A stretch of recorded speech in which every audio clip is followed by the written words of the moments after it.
What do we have here? What do we have here? What's up, guys? Welcome back to another video. In this video, we're going to be covering the fight between Julia Avila and Gina Mazany, which will take place in Fight Night Saskatoon in Las Vegas, in the Apex facility in Las Vegas. And listen, before we get into it, I would just like to remind you guys that you can subscribe to my channel, you can subscribe to my channel because I'm going to be making other fight predictions of the other preliminary cards as well as the main cards ahead of UFC Fight Night Saskatoon. If you subscribe, you'll be notified when I post and you can check these predictions out. And at the same time, before delving into the analysis of both fighters, I just want to reiterate the odds, which, you know, the favorite is actually, this is actually a pretty crazy difference here. The strong favorite is Julia Avila at minus 525, and then the underdog is Gina Mazany at plus 415. So I just want to delve into these two fighters a little bit, starting from the underdog, Gina Mazany. She is honestly a warrior. Like, her record is, you know, she's relatively new in the UFC. She's got 6 wins, 3 losses. And honestly, every single win and every single loss have been pretty much balanced across the board. She's got 2 wins via knockout, 2 wins via submissions, 2 via decision. And her losses have come from all around the board as well, with 1 via knockout, technical knockout, 1 via submission, 1 via decision. Her nickname's Danger, so I assume she's dangerous. But that's, you know, she's coming into UFC Fight Night Saskatoon with, you know, a record that isn't too steady. I mean, she lost against Sarah McMahon, and then she won against Yanan Wu, and then lost 2 right after that against Lena Landsberg and Macy Chasen. And then after that, she won her latest fight in a rear naked choke, you know, in the very first round. So again, I feel like she's still getting the, you know, when it comes to the UFC, she's still adapting to it. She's won a few, she's lost a few.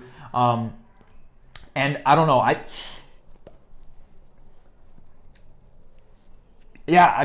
feel like the advantage that a fighter like Mazany has could be the fact that she, you know, has that versatility when it comes to the way that she wins. She can knock you out, put you in a submission, put you in a hold, or, you know, end via unanimous decision. She can, or via decision, she can do that. But at the same time, I mean, I feel like she's going against a very, very good fighter in Julia Avila, which we will get into later.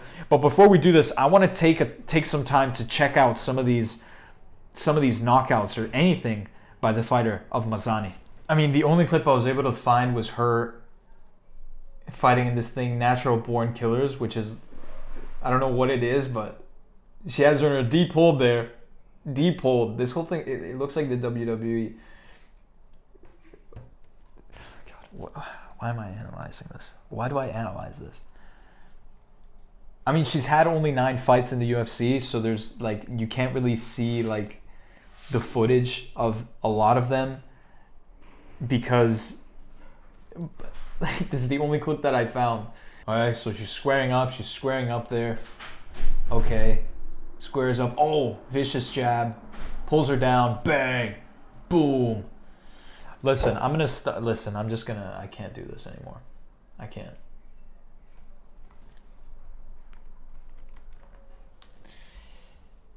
Okay. You know when you, like, watch too much internet and, you know, you just, that was too, I don't even know why I watched that. Listen, no, she's a good fighter. That video doesn't do her justice. But, like, I couldn't find a good one of her. But it's just because she hasn't had that many fights in the UFC.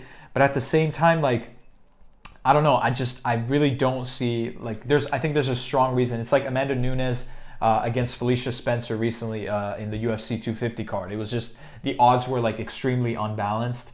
And that's why we saw, like, Felicia Spencer get absolutely rattled. Like, she held in there, but, like, a lot of the judges were, like, praying for the fight to be stopped.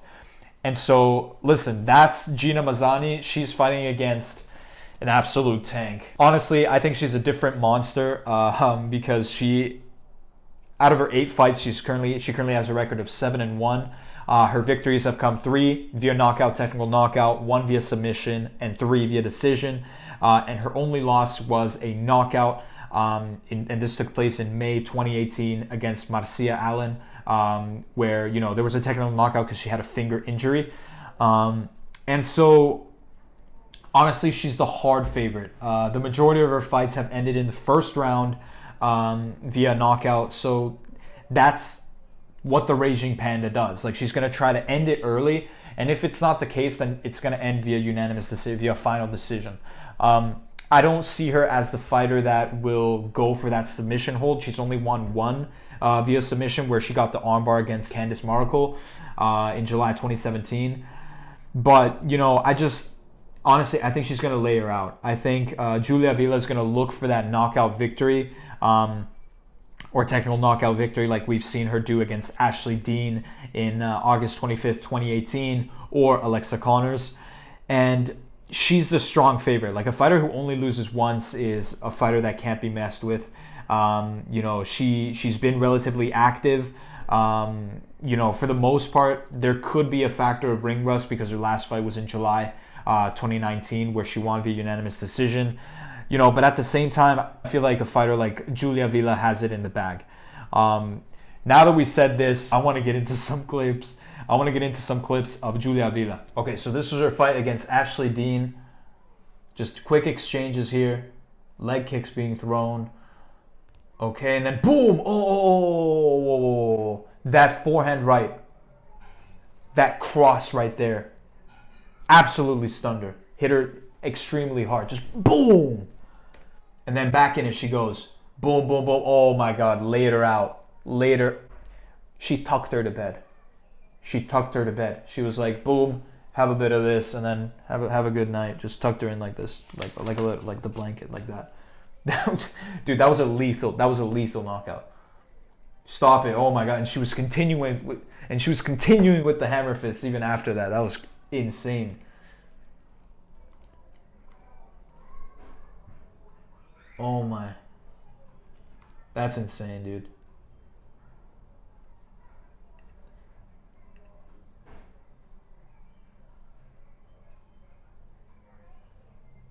I need to see that again. Dude, look how angry she is, man. Look how angry she is.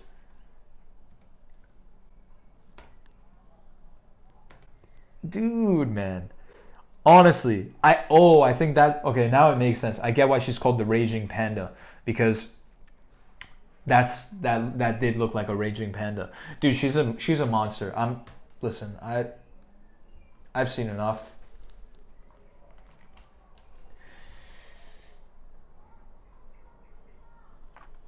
I think it's clear who's going to win this fight. I mean, we've seen the footage. I'm going to go with Julia Avila because, I mean, her knockout power, her tenacity, like she's a fighter who puts it all in the octagon. Her 3 knockout wins and her 3 decision wins. I don't think this is going to go via the decision. I think Julia Avila is going to take her out cold, whether it be via knockout, via technical knockout. I don't see this going the distance.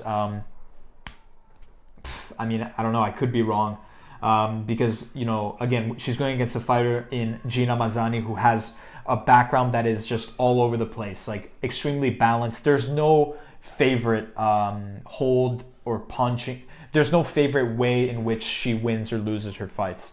But again, if I was to go for this one, I would go for the favorite in Julia Avila because she's just, I mean, I would say more experience, like more victorious experience, less losses.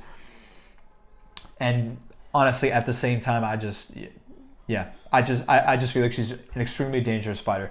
So I think Julia Avila is going to win. I'm interested to know what you guys think, though. Comment it down below who you think is going to win.